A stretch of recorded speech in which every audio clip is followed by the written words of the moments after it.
This is Brand Impact 365 with LaMorvielle. I'm in the car driving, doing my little driving on the highway real quick. I said, let me take a second and do another recording, do a recording here and see what we're talking about today. Again, I've just been hitting the record button and just starting to talk, and we are learning together as we go. But I want to talk to you about your support system. So sometimes you have these, let me say, not you. For me, sometimes I have these ideas that can be a little bit hard. It's a little hard to understand or to grasp. I'm a creative at heart. I love to create things. I create music. I create art. I'm really good at creating programs, just creating things, stories, books, whatever. You ask me to create something, I got you, right?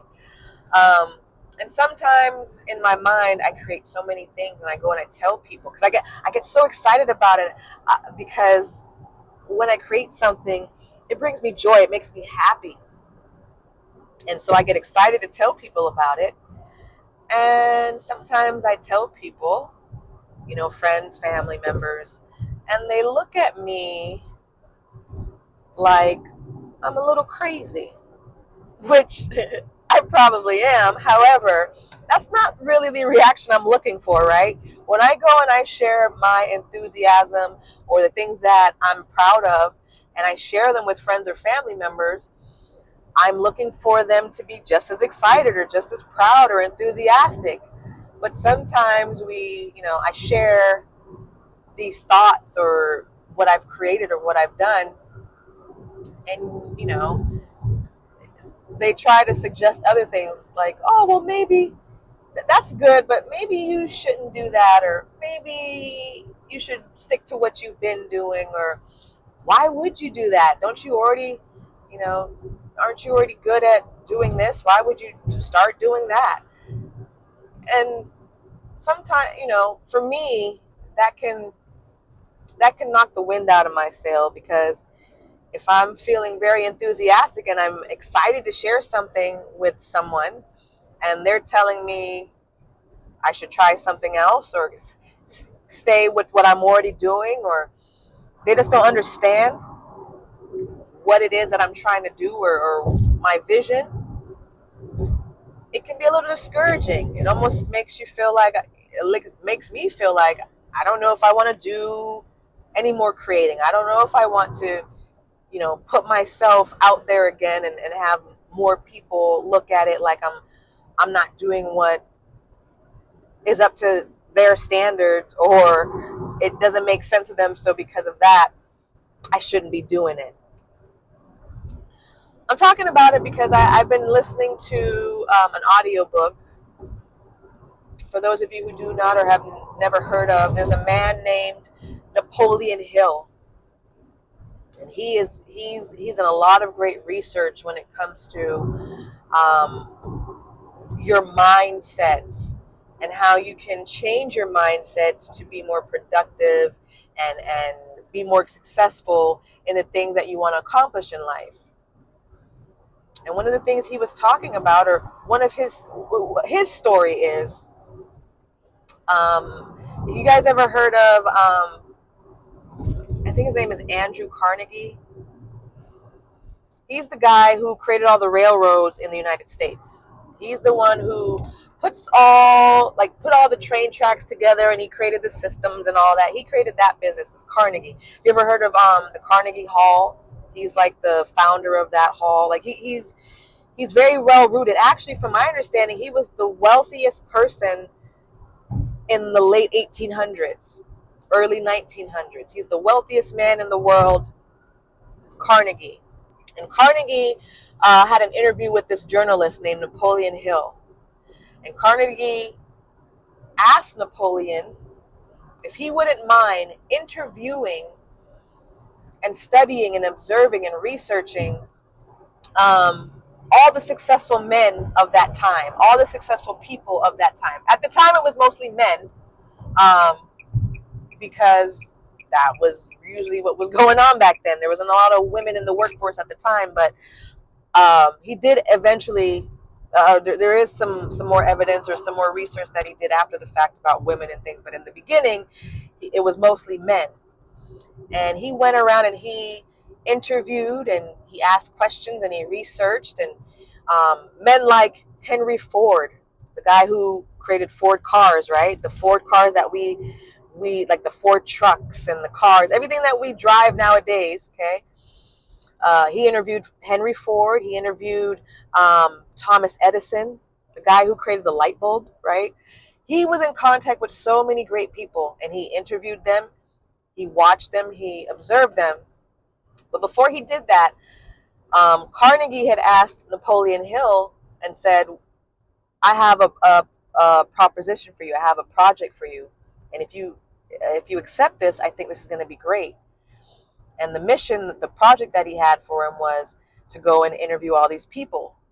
But he told him that he's going to be doing it without any pay.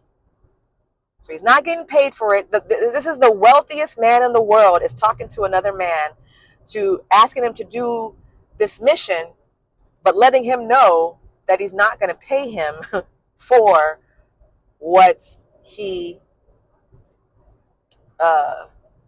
what he accomplishes. He's going to say, he said, once he accomplishes what he's done, once he finishes researching and all these great people, he'll find his wealth. He'll be all right. But in the meantime, he's going to have to do all this without any pay and figure it out. And Napoleon Hill said, sure, I'm going to do this. I'm going to do it. You know what happened? His brothers, his friends, people around him called him crazy. Said, why in the world would you do this for free for Mr. Carnegie, knowing that he could pay you? He could pay you. He's got the money to pay you. Why would you do this for free? You're an idiot. Why would you do this? That's the dumbest thing you could ever do. And Napoleon Hill had Andrew Carnegie telling him, no, keep doing it. I'm telling you, you got to do it. And he also had his stepmother in his corner giving him some good advice. Like, go ahead. If you keep it up, I know you can do it. Napoleon Hill went on this project for 20 years of his life. Longer after the fact, but for 20 years first, he did his research. He interviewed everybody. He got his observation. He wrote a book that put all that information in there about what he found and what makes these people successful. And when he published that book, it was like candy. It was like candy, and kids wanting all the candy, right? It was like having the most popular candy and then putting it in front of kids, and everybody wants it. Everybody wanted this book because it made so much sense. And it was published in a time, I think it was during the Great Depression. It was published during a time that people wouldn't even normally want to use their money to buy things. But this book was so good. The information that was so good.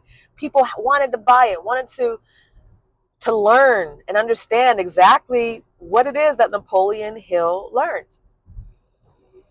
And he ended up being one of the most influential people in the business world. If you don't know who Napoleon Hill is, I would definitely tell you to do some research, learn a little bit more about this man. I say that to tell you that no matter what you decide to do in life, no matter how crazy it seems to other people, no matter what other people might think, you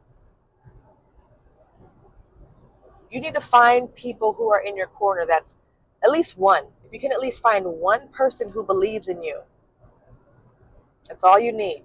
You focus on that one person, that person who's giving you this positive information, that's uplifting you, that's making you feel good, and who believes in whatever it is that you set your mind to that you want to do. You focus on that person and you block out all the negative vibes. You block out all the negative words that you hear. People are going to call you crazy.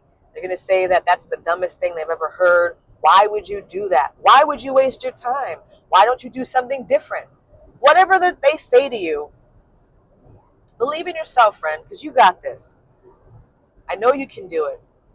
I'm going through something similar where not everybody understands why I've decided to do what I want to do, but I have my own reasons. And I know deep down inside that it's going to make sense. I can do it. I know I can do it. So just believe in yourself. Just make sure that you focus on all the positive words, all the positive thoughts. If you got people who believe in you, focus on them, the things that they're saying. Because what's going to end up happening is if you focus on the negative,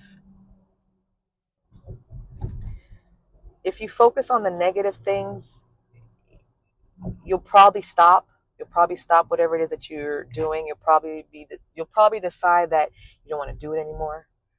But once you understand and you focus on the things, the positive vibes, the vision that you have for yourself, you end up doing so much greatness in the world. So don't be discouraged. Don't feel discouraged. You got this, friend. You're not by yourself. We are all one and the same. We are all trying to be better,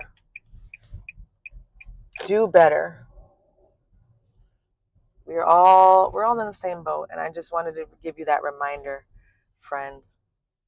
And I appreciate you again for listening, for tuning in. You have a wonderful rest of your day till next time. All right? Later, Gator. Thanks for watching. If you are interested in having an interview or sponsoring the show, then check the description below. If you enjoyed this episode, then like and subscribe to support Brand Impact 365 with LaMorvielle. And if you are struggling with your brand impact, then watch the next video.